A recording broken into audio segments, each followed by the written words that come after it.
Talkers. Kembali lagi bersama kami di podcast Yosuka. Dan sekarang saya Stephen Manuel dan saya Manuel Christian akan membahas seputar universitas. Tak jauh-jauh dari kemarin, dan sekarang kita sedang bersama dua guest star yang luar biasa. Mungkin bisa diperkenalkan. Halo, nama aku Vanessa Catherine Yagawan, biasa dipanggil Catherine. Aku dari kelas 12 IPA 2. Halo, nama aku Angel Ronda Susanto, biasa dipanggil Angel. Aku dari kelas 12 IPS 1. Nah, Cici-Cici ini sekarang lagi sibuk apa ya? Sekarang kita lagi masih nunggu pengumuman kelulusan sih, 2 hari Masih lagi. beberapa hari lagi. Iya. Itu pasti excited banget ya nunggu kelulusan. Bingung sih mau excited Mau sama excited masuk atau ya, mau gimana ya? ke jenjang yang baru gitu ya. Nah, ngomong-ngomong soal jenjang yang lebih tinggi nih ya, aku dengar itu Cici-Cici ini keterima di PTS. Nah, mungkin bisa diceritakan dikit ya sih itu PTS-nya apa, terus keterimanya jalur apa gitu ya? Aku keterima di beasiswa Program Pendidikan Bisnis Perbankan Bank Sentral Asia, PPBP BCA. Jadi PPBP BCA ini suatu program beasiswa yang memang 100%. Jadi dia benar-benar Rp0 mencangkup biaya pendidikan, biaya tempat tinggal, terus biaya buku-buku dan biaya-biaya yang lain sebagainya. Dan beasiswa BCA ini juga menawarkan penawaran kerja setelah nanti kita selesai berpendidikan. Kalau aku sendiri sih, aku keterima di Trisakti yang FEB, Fakultas Ekonomi Bisnis di jurusan akuntansi. Aku keterima 100% beasiswa BPP, tapi itu masih bayar yang lainnya kayak untuk alma mater, buku dan juga yang lainnya. Tapi aku dijamin 100% BPP dari semester 1 sampai semester 8. Keren banget sih ya, Ci. Berarti tadi udah bahas jurusan ya. Nah, berarti tadi Cici dari IPA atau IPS? Aku dari IPA. Aku jadi dari IPS. Berarti sesuai atau enggak sama jurusan yang udah keterima? Kebetulan aku nggak sesuai sih, aku linjur. Jadi tadinya dari IPA juga. Sebenarnya sih awalnya aku punya planning tersendiri ketika aku masuk IPA. Itu aku punya planning untuk ke ke fakultas yang memang udah aku tuju dari awal, tapi ternyata seiring berjalannya waktu aku ngerasa justru passion aku nggak di sini, justru passion aku ada di bisnis dan perbankan ini, jadi lebih ke perekonomian lah. Kalau aku sih sesuai banget ya. Waktu aku pertama masuk IPS itu sebenarnya masih bingung aku mau jurusan apa nih. Ada 2 pilihan waktu itu, aku mau hukum sama akuntansi. Nah, akhirnya karena aku pikir-pikir panjang, aku jadinya ambil jurusan akuntansi. Gitu ya, ternyata kalau misalkan menurut Cici nih, mending kita stay di jurusan itu meskipun kita nggak suka, atau mending kita pindah sesuai passion gitu? Kalau menurut aku sih mendingan pindah ya sesuai passion. Karena kalau misalnya kita dari awal itu udah ngejalanin yang kita nggak suka, nanti seterusnya ke dunia pekerjaan juga kita akan kesulitan karena kita merasa aku nggak cocok nih di sini. Iya benar banget sih, setuju banget. Makanya itu yang aku lakuin juga kan, karena aku merasa memang passion aku nggak di situ, jadi aku nggak lanjutin. Oke. Terus tadi juga Cici kan sempat nge-mention soal karir lanjutan ya setelah lulus. Nah, kira-kira ini karirnya di bidang mana? Terus apakah jadi karyawan tetap atau cuma magang dulu atau gimana? Mungkin bisa dijelaskan lebih lanjut? Kalau aku memang karirnya tentu di bidang bisnis perbankan itu sendiri, karena memang sebenarnya BCA ini punya 2 program, yang satu untuk yang bisnis perbankan dan satu lagi untuk teknik informatika. Nah, jadi ketika kita pilih PPBP yang bisnis perbankan, otomatis nanti ketika udah selesai pendidikan pun kita masuknya ke jenjang karir di sekitar bisnis perbankan itu. Nah, untuk masalah karyawan tetap itu ya kita nanti begitu lulus nanti akan masuk sebagai karyawan tetap. Kalau aku sih karena nggak kayak Catherine ya, kalau aku ini dia kampusnya yang masih universal, jurusan-jurusannya banyak, jadi kita nggak diarahin nih kita mau gimana-gimana, itu bebas. Nah, kalau biasanya sih itu langsung kerja bisa. Kalau fresh graduate itu biasanya kita ada semacam training dulu nih, misalkan berapa bulan training di suatu perusahaan. Nah, sebelum training ini kayak biasa dong, kita pasti ada wawancara, terus juga ada tes-tes yang lainnya untuk masuk ke ke perusahaan itu. Nah, nanti setelah training itu biasanya ditentukan nih kita layak atau enggak jadi karyawan tetap di situ, dan juga kita juga cocok gak nih kerja di situ. Jadi sebisa mungkin kita harus tunjukin kalau diri kita itu emang cocok dan mampu di perusahaan tersebut. Oh gitu ya sistemnya. Jadi lebih menjamin gitu nggak sih, Ci? Jadi maksudnya kita udah tinggal apa? Tinggal menunjukkan kemampuan kita aja, nggak usah bersaing lagi. Langsung dapat ya. Iya. Ya, kita bersaing di awal sih. Bersaing di awal gitu. Iya, Masuk sebelum itunya. sama-sama bersaing cuma beda waktunya Iya. aja. Jadi nggak bakal ketemu gitu kan, Ci? Misalkan ada lowongan yang membutuhkan misalkan ada minimal tahun kerjanya gitu. Jadi lebih gampang masuk kalau gitu. Udah punya pengalaman gitu ya istilahnya. Iya. Oke, sekarang kita bahas linjur. Nah, linjur. Kalau Ci Catherine kan dari IPA ya. Berarti emang linjur. Kalau Ci Angel sendiri ada pas SMA ada kepikiran buat linjur gak? Enggak, sebenarnya kalau aku pribadi emang aku tuh passionnya lebih ke IPS. Nah, waktu itu tuh orang-orang tuh bilang, kamu kenapa nggak IPA aja, kamu kenapa nggak IPA aja. Terus aku bilang, aku nggak terlalu suka sama pelajaran di IPA. Terus akhirnya aku lebih pilih ke IPS, yang awalnya emang aku masih bingung mau jurusan apa, tapi aku yakin di IPS itu passion aku lebih emang di IPS daripada di IPA. Oke. Nah, terus ini kita ganti topik ya ke soal PTN nih. Nah, kalau menurut Cici ini lebih cocok masuk ke PTN atau ke PTS? Kalau menurut aku tergantung sih. Sebenarnya sama aja ya PTN atau PTS. Bedanya cuman ya biasanya PTN itu kan orang lebih pengen ke PTN nih, karena biasanya orang mandang PTN ini kayak wah, aku lebih terjamin nih kalau di PTN karena dia udah lebih punya nama kan dibanding sama PTS. Nah, tapi sebenarnya PTS juga nggak seburuk yang dipikir orang-orang sih. PTS juga walaupun kita nggak masuk PTN nih, kita kalau misalnya di PTS kita berprestasi, kenapa enggak? Bener kan? Jadi kalau menurut aku sebenarnya lebih balik lagi ke pribadinya masing-masing sih. Mau PTN atau PTS itu sebenarnya dua-duanya sama aja. Tinggal gimana kita bisa mengeksplor diri di sana, gimana kita bisa mengembangkan diri di sana. Jadi semuanya tetap balik lagi ke diri kita sendiri. Nah, meskipun menurut Cici ini mirip-mirip ya, kira-kira itu ada perbedaan nggak gitu kalau dari PTN dan PTS-nya? Perbedaan. Kalau perbedaan mungkin lebih ke kadang stigma orang-orang aja sih ya. Tapi kalau di dalamnya kan aku juga masih kurang tahu nih, karena aku juga masih belum tahu gimana sih di PTN atau gimana sih di PTS. Tapi kalau misalnya menurut aku sih mungkin perbedaannya yang pertama dari stigma orang-orang ya, yang tadi Angel sempat mention juga. Terus yang kedua mungkin masalah biaya. Karena sebagian besar PTS itu cenderung bisa dibilang lebih mahal dibandingkan PTN. Tapi nggak semua juga. PTS juga kan tentu masih nyediain banyak beasiswa ya yang bisa membantu kalau dari segi biaya. Tapi sisanya sih kalau dari yang lainnya sebenarnya mirip-mirip aja sih kalau menurut aku, sama aja. Oke, kan tadi udah bahas kelebihan PTN. Kalau PTN tuh lebih terjamin atau lebih ternama gitulah. Nah, Cici sendiri kepikiran nggak pas SMA mau masuk PTN? Kalau aku sendiri sih, sebenarnya kelas 10-11 ini kan kita kan angkatan corona ya. 10-11 tuh beberapa kita kayak bingung, belajar aja kita kayak masih kurang benar. Nah, sebenarnya sampai kelas 12 pun aku nggak kepikiran buat masuk ke PTN. Sampai akhirnya aku nanya-nanya sama saudara-saudara aku, kayak katanya kenapa kamu nggak coba aja masuk PTN, coba tes gitu, rugi kalau nggak nyoba gitu. Akhirnya aku pikir-pikir juga, ya lumayan lah ya, coba-coba juga, terus juga tambah pengalaman. Terus kalau keterima juga kan lumayan banget nih masuk PTN buat ringanin biaya kayak yang tadi udah mention sama Catherine. Akhirnya aku juga masih coba PTN. Kalau aku sendiri sih mungkin agak kebalikan dari Angel ya. Kalau aku justru di awal-awal, di pas awal masuk SMA, bahkan dari sejak SMP, yang tadi aku sempat bilang di awal, aku punya planning tersendiri ketika aku masuk IPA. Dan itu planningnya itu memang ke PTN.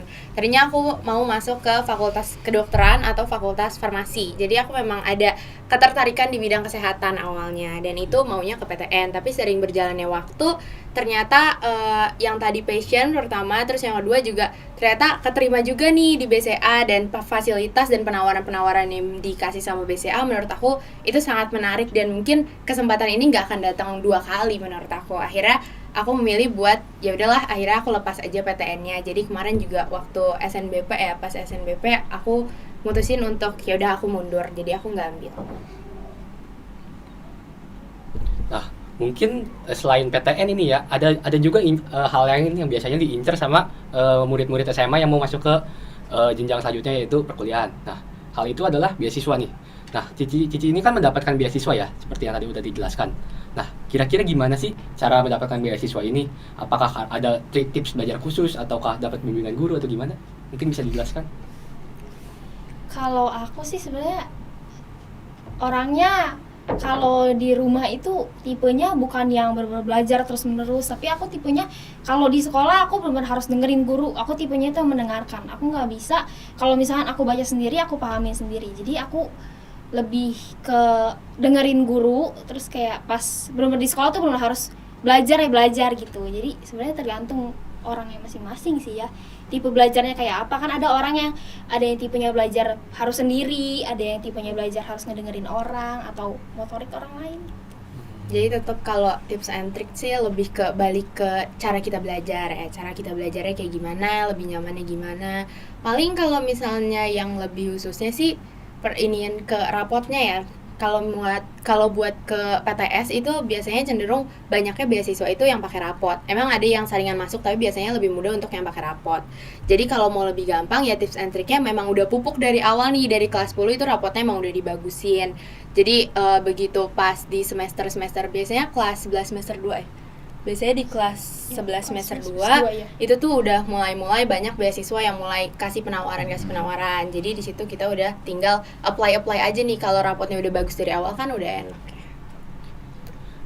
Nah, terus mungkin kan beasiswa ini kan harus ada yang dicari. Nah, atau mungkin Cici nemu beasiswanya sendiri atau disarankan oleh guru atau misalkan dikasih tahu temen atau diajak temen atau gimana?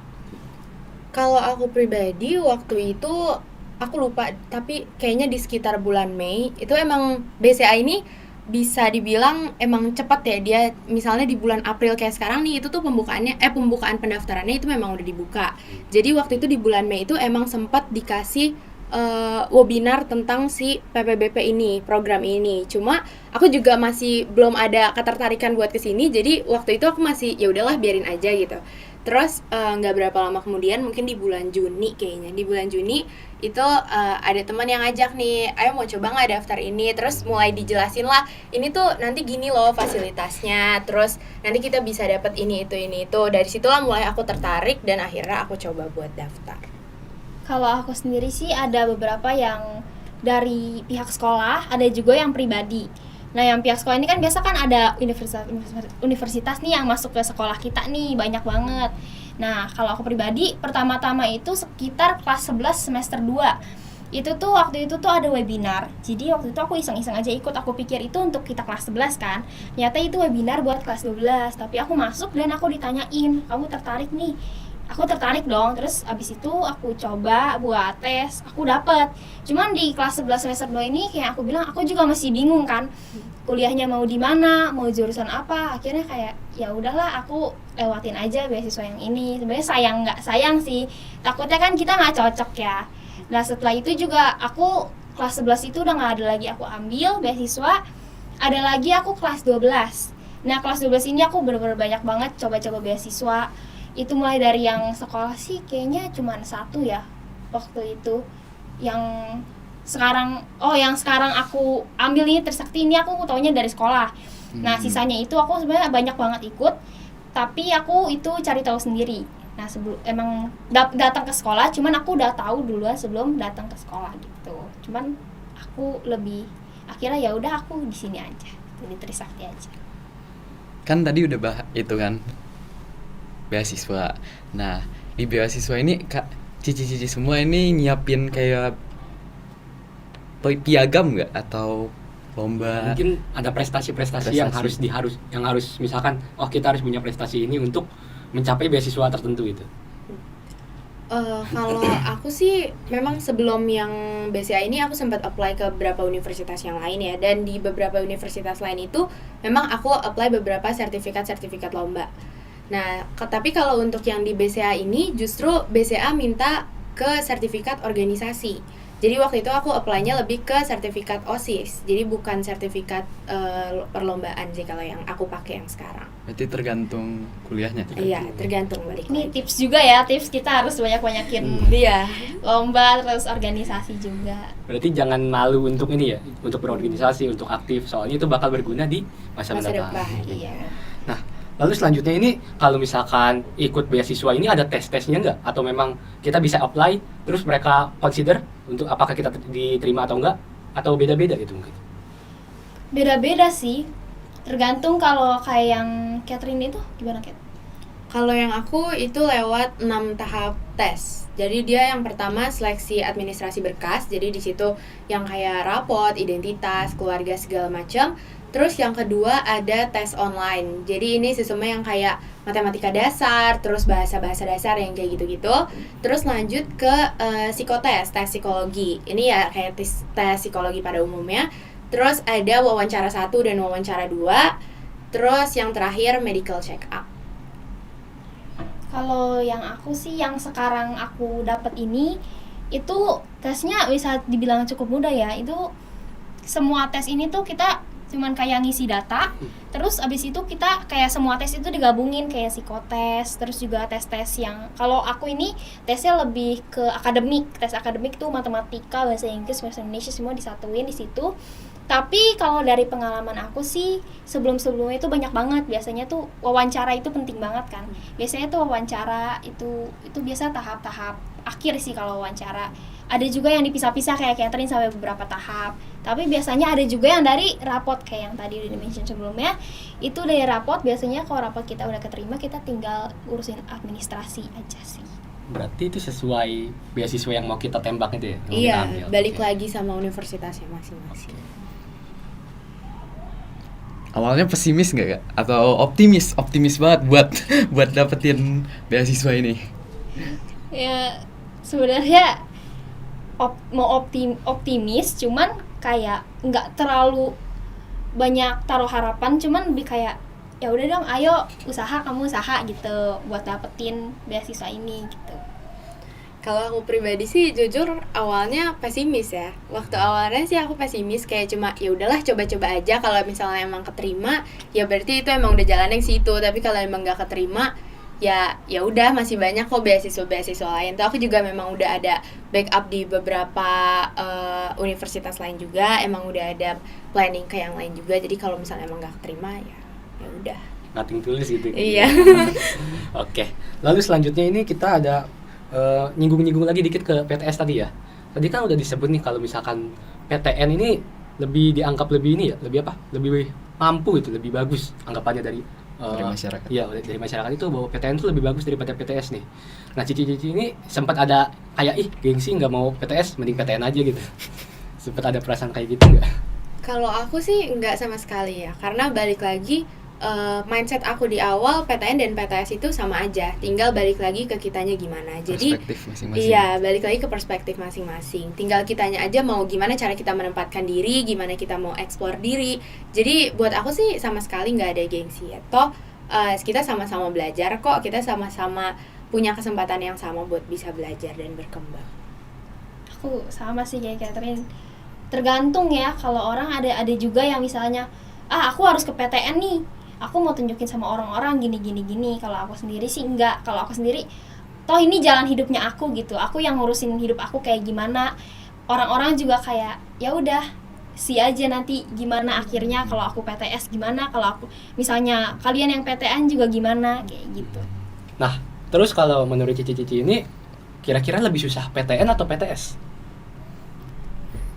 Lebih susah apanya nih? Lebih susah masuknya atau di dalamnya? Kalau di dalamnya ya otomatis kita belum tahu ya kan, Iya, kita juga benar. belum masuk. Kalau masuknya gimana? Iya, masuk. Kalau masuknya mungkin kalau misalnya secara tes memang sama aja sih sebenarnya, balik lagi ya. Kalau misalnya tes sama aja, kita harus sama-sama berusaha. Mau di swasta, mau di negeri, itu dua-duanya pasti kita sama-sama berusaha. Cuma mungkin yang kadang bikin PTN itu dianggap lebih berat dan mungkin ini tuh lebih ke persaingannya kali ya. Orang tuh PTN kadang yang jauh aja diincer gitu, yang jauh aja dikejar ya. Bener. Kita misalnya dari Kerawang kita sampai jauh-jauh ke daerah Jawa-Jawa sana. Itu kan kadang kalau misalnya buat yang swasta itu ya udahlah, kalau swasta ngapain harus jauh-jauh, yang dekat juga ada kan. Jadi mungkin lebih ke persaingannya ini yang bikin si PTN cenderung lebih berat ya buat masuknya. Ya sebenarnya PTN sama PTS susah nggak susahnya tergantung kita ya. Bener kayak tadi tuh usahanya gimana, terus PTN juga emang persaingannya lebih ketat. Terus juga biasanya kalau PTN itu yang kita bersaing sama satu Indonesia tapi yang kita terima cuma segimana gitu. Nah itu persaingan kayak gitu karena ya orang benar-benar ngincar banget PTN, karena ya balik lagi ke mindsetnya orang-orang. Oh mungkin menurut mereka PTN ini lebih menjanjikan, lebih bagus dibanding PTS. Oke, Ci Catherine sama Ci Angel ini kan udah lolos, udah masuk ke PTS walaupun belum masuk ya, maksudnya belum belajar. Udah masuk PTS, gimana? Kan udah dapat beasiswa. Apakah ada strategi tertentu biar mertahanin beasiswanya ini? Strategi tertentu. Sebenarnya kalau aku sih, karena memang di sana ini kan ada syarat IPK minimum ya, 2,75 nih.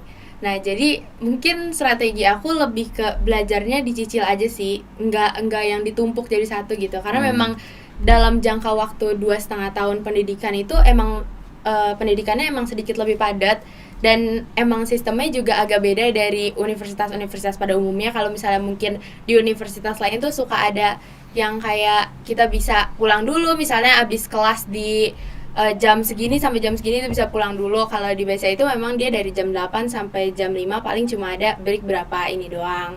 Nah, jadi paling ya lebih itu sih, lebih nyicil aja, karena takutnya kalau misalnya dipadetin malah jadi berat. Kalau aku sih strategi kedepannya sebenarnya ya kayak tadi Catherine nyicil, terus juga harus benar-benar pertahanin nilai juga sama kayak Catherine ada minimal IPK-nya. Terus juga kalau aku sih lebih ke mau nyicil buat ke masa depan nih. Misalnya kalau kayak akuntansi ini dia kan ada semacam sertifikasi nih kayak CIA dan juga yang lain-lainnya. Nah kalau aku sih lebih pengen ke cari tahu ya CIA ini apa. Terus juga aku pengen tahu nih, kan akuntansi itu penjurusannya banyak tuh, ada akuntan publik, terus ada akuntan pemerintahan, dan juga ada perpajakan juga itu masuk ke akuntansi. Nah aku sih masih pengen lebih ke cari tahu aku passionnya nih kemana nih.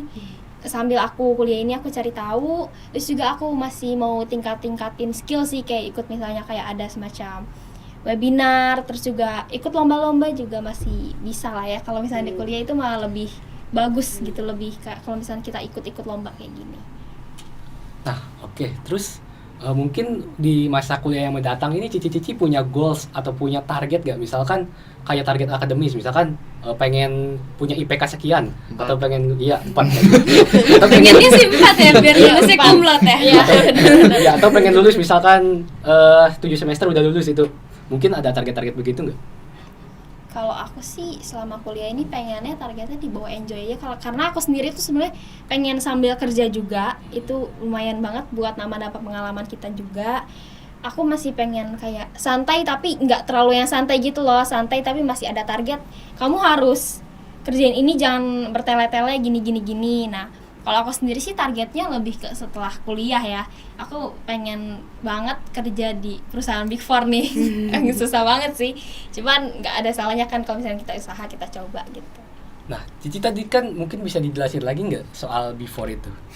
Kalau Big Four ini, perusahaan Big Four ini dia tuh kalau kayak hukum ini kan dia ada firma terkenal nih. Kalau perusahaan Big Four ini, dia akuntansi ini yang terkenal ini kan banyak nih, ada Deloitte, terus ada juga yang lain-lainnya. Kalau aku sih lebih pengen ke Deloitte ya. Oke. Terus mungkin ada target yang non akademis, misalkan kayak join organisasi gitu, atau misalkan punya kegiatan lain gitu misalkan. Bisa di Atau mau kupu-kupu aja? Nggak pulang. Iya.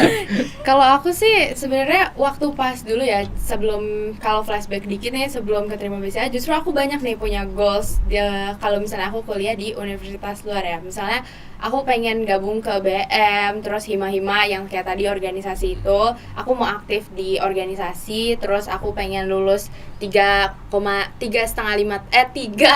tahun. Terus aku juga pengen dapet IPK yang memang bisa dibilang kumlat. Aku pengen itu, tapi semenjak aku keterima di BCA, aku lebih ke ini aja sih. Ya udah, dibawa enjoy aja kayak tadi Angel, sama jangan, nggak mau terlalu muluk-muluk juga, nggak mau terlalu neko-neko juga. Atau kalau di BCA ini memang dia buat lulus pun semuanya rata kayak kita sekolah. Jadi nggak ada yang lulus lebih cepat atau lulus lebih lama. Jadi memang 2,5 tahun itu semuanya rata. Terus paling kita bisa main di IPK.